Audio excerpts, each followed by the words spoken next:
This is the Scad rig. This is what we put on our right rigger out here on the Great Barrier Reef.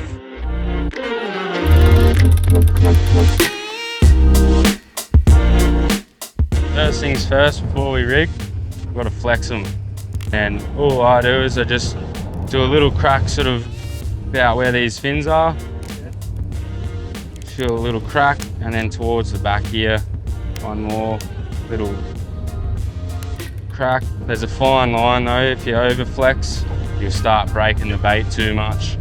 You want it where it's, you know, nice and flexed up, and that's nice and limber, ready to be rigged now.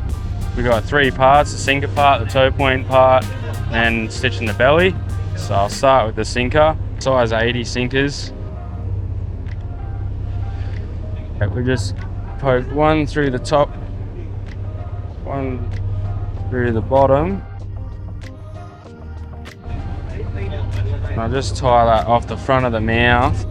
The sinkers are sitting right up in the mouth there. So then I just open the eye out a bit so I can thread these through. Using 50-pound wax. All this part is just to get the sinkers sitting inside the fish so it looks nice and natural, and getting the mouth shut. Just so the water doesn't flow through. If the water gets in its mouth, the bait's going to blow out, and it's probably not going to swim in the first place if the mouth is being able to open. It just sits like inside the gill plates there. It sits nicely on the throat latch, so it keeps it even and nice and flat so it swims straight. So that's the sinker part there. This is the important part. You get the toe point wrong, it's not going to swim. It's got to be smack in the center. That's just a little figure-8 knot with your loop. So just rub this needle on the top of its head. You'll see where there's a line on the top of its head where it comes down all the way. I just go just to the one side of it, and then I go this one just to the other side of that line. Then we got threads going through the middle of that loop there.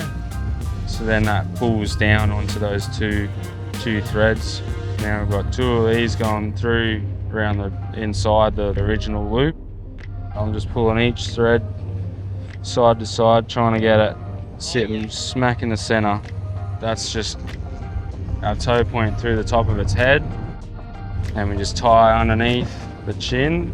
And this part here, that's pulling tight, which is holding those sinkers so they don't roll in the mouth there. All these knots have got to be center. That one.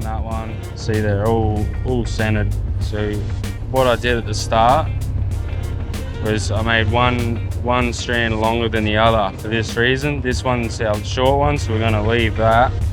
Use our long one to go through the pec, behind the pec there. And we go that strand goes underneath that gill plate, and this one goes underneath this gill plate. And then we're going to tie on the top side of that pec fin there. But we're going to make sure as we pull that up that knot's still sitting centered.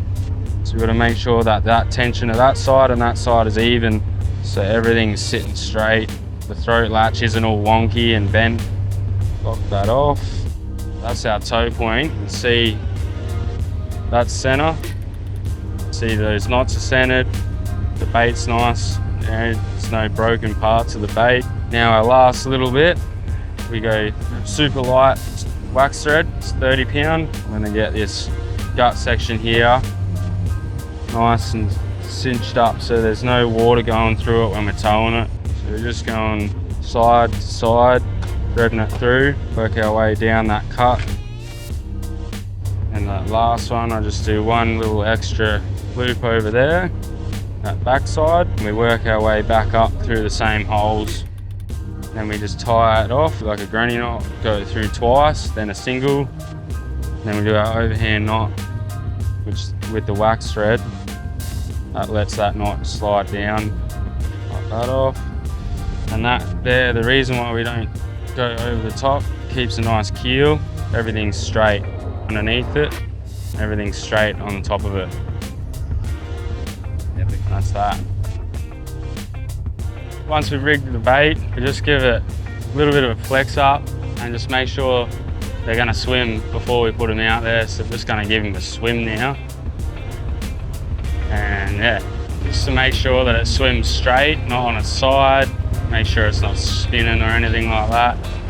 You can already tell this one is going to be pretty good swimming straight.